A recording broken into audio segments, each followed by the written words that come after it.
네, 오늘은 72편으로 시편 72편으로 말씀을 전합니다. 오늘 우리가 함께 나눌 이 말씀은 표제를 보니까 솔로몬의 시다 이렇게 기록하고 있습니다. 이 표제를 두고 우리 두 가지를 놓고 가능성을 생각해 볼 수가 있는데요. 하나는 솔로몬이 왕위에 오르면서 하나님 앞에 자신의 통치가 어떠해야 할지를 기도하면서 직접 쓴 시다 이렇게 해석하는 게 가능하고요. 또 다른 한 가지는 아버지 다윗이요 이제 왕이 될 솔로몬을 위해서 그리고 앞으로 올 모든 다윗의 후손들을 위해서 하나님께서 이상적인 왕의 모습을 이루어 주시기를 간구하면서 쓴 기도시다. 이런 두 가지 해석이 있는 것입니다. 이 두 가지 중에 어떤 해석을 따르든지 간에 이 시는 한결같이 이상적인 왕, 가장 완전한 통치가 무엇인지에 대해서 갈망하는 노래다. 이렇게 볼 수가 있게 된다는 것이죠. 한 나라의 지도자가 어떤 철학과 가치를 가지고 이 나라를 다스리는가는요, 백성의 삶에 절대적인 영향을 미치게 될 것입니다. 그렇기 때문에 이 새로운 왕의 통치가 시작이 될 때 백성들은 기대와 불안 속에서 그가 어떤 왕이 될지를 주목하여 보게 되는 것이죠. 이 시는요, 바로 그 왕의 통치가 인간의 지혜나 힘이 아니라 하나님의 성품을 담기를 기도하는 간절한 노래인 것입니다. 그래서 오늘 72편의 내용을 보면요, 1절을 함께 보면 하나님이여 주의 판단력을 왕에게 주시고 주의 공의를 왕의 아들에게 주소서 이렇게 시작하는 내용을 보게 됩니다. 여기서 판단력으로 번역된 히브리어 단어가 미시파트다라고 발음하게 되는데요. 이 미시파트는 단순히 재판정에서의 죄의 유무를 가리키는 판결만을 의미하는 것은 아닙니다. 하나님의 창조 질서와 그분의 성품에 뿌리를 둔 정의 그 자체를 의미하는 것이 미시파트인 것이죠. 깨어진 것을 회복하고 억압받는 자를 해방하고 사회의 가장 약한 자들의 권리를 보호하고 또 공동체 전체에서 하나님의 평강, 하나님의 샬롬을 이루는 하나님의 통치 방식이 바로 미시파트인 것입니다. 그래서 오늘 본문에는요, 왕이 자신의 생각이나 세상의 방식이 아니라 하나님의 마음과 기준으로 백성을 다스리게 해달라는 간구가 여기에 들어가 있는 것이죠. 이 미시파트가 없는 사회가 얼마나 비참한지를 보여주는 그런 구약의 구절들이 있습니다. 이 내용 이사야 59장 8절과 9절인데 제가 잠시 읽어드리겠습니다. 그들은 평강의 길을 알지 못하며 그들이 행하는 곳에는 정의가 없으며 굽은 길을 스스로 만드나니 무릇 이 길을 밟는 자는 평강을 알지 못하느니라. 그러므로 정의가 우리에게서 멀고 공의가 우리에게 미치지 못한즉 우리가 빛을 바라나 어둠뿐이요 밝은 것을 바라나 캄캄한 가운데 행함으로 이렇게 기록하고 있는 내용을 보게 되는 것이죠.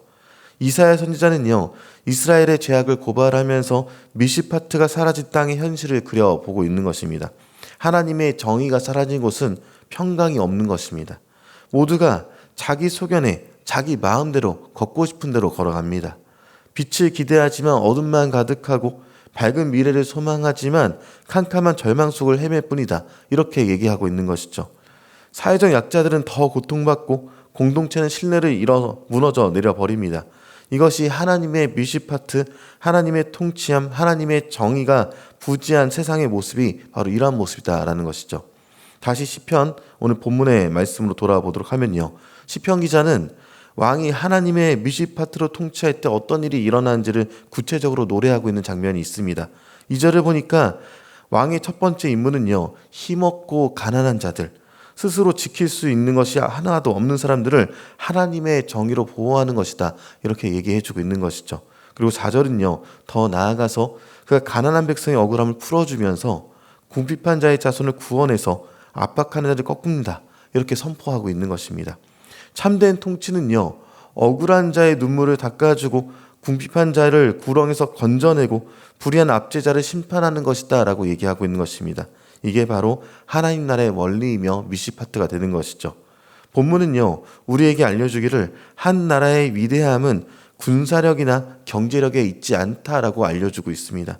진정한 위대한 나라, 하나님의 미시파트가 강물처럼 흐르는 나라, 그래서 사회의 가장 연약한 지체들이 보호받고 존중받는 나라, 이것이 다윗이 아들 솔로몬을 위해서 그리고 우리가 이 시대를 살아가는 지도자들을 위해서 기도해야 할 가장 중요한 기도 제목이 된다라는 것이죠.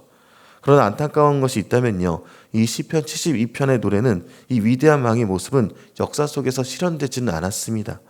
이 기도를 받았던 솔로몬조차도 그의 통치 초기에는 지혜롭게 나라를 다스렸겠지만 말년에 이르러서는 하나님을 떠나서 우상 숭배와 불의의 길을 걸었던 것이죠.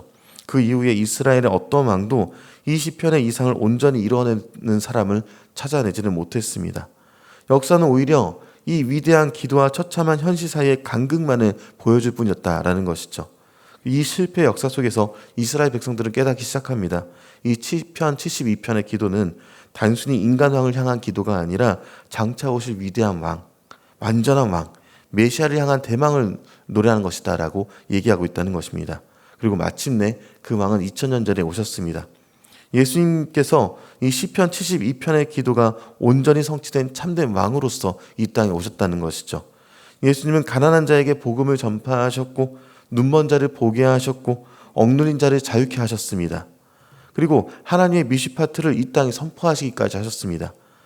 주님은 세상의 왕들처럼 힘으로 군림하지 않으셨고 오히려 가장 낮은 모습으로 섬기시면서 십자가에서 자기 목숨을 내어주시면서 궁핍한 자를 구원하시기까지 하셨던 것이죠. 시편 72편 8절은요. 그가 바다에서부터 바다까지와 강에서부터 땅끝까지 다스린다라고 노래하고 있습니다. 이스라엘의 어떤 왕도 이루지 못한 세계적인 통치가 예수님을 통해서 성취되었다는 것을 우리는 알고 있습니다. 예수님의 복음은요. 유대와 사마리아를 넘어서 땅끝까지 전파될 것이고요. 지금도 모든 민족과 족속 가운데 그 나라가 확장되고 있는 것입니다. 그리고 더 놀라운 것이 있다면 17절의 예언입니다. 17절 말씀을 같이 한번 읽어보도록 하겠습니다. 그의 이름이 영구하며 그의 이름이 해와 같이 장구하리로다. 사람들이 그로 말미암아 복을 받으리니 모든 민족이 다 그를 복되다 하리로다. 아멘. 그의 이름이 장구하다. 이렇게 이야기가 나오고 있습니다. 죽음을 이기시고 부활하시고 영원한 왕이 되신 예수님에 대해서 이야기하는 것이죠. 우리에게 영원하고 완전한 왕이 계십니다. 우리의 소망은 이 땅의 불완전한 지도자나 흔들리는 세상의 나라에 있지 않습니다. 우리의 유일한 소망은요, 어제나 오늘이나 영원토록 동일하신 왕 예수님과 그의 나라에 있다. 여기에 대해서 얘기하고 있는 것이죠. 그리고 우리는요, 예수님을 따르는 사람들로서 그 왕의 백성으로서 이 땅에서 하나님의 미시파트를 실천하며 살아가야 할 사명이 우리에게 있다는 것입니다. 우리 주변에 가난하고 억울한 이웃들의 신음소리에 귀를 기울일 수 있어야 하고요. 그들의 눈물을 닦아주는 것도 이제 우리 손으로 가서 할 수 있어야 한다는 것이죠. 우리가 서 있는 삶의 자리에서 하나님의 공평과 정의를 세우기 위해서 힘쓸 때 우리는 이미요, 이 땅에 임한 하나님의 나라를 증거하는 증인이 될 수 있게 되는 것입니다. 우리의 영원한 왕이신 예수님, 그리고 그 통치가 여러분의 삶과 가정, 그리고 이 나라와 온 열방 가운데 충만하기를 주님의 이름으로 축원합니다.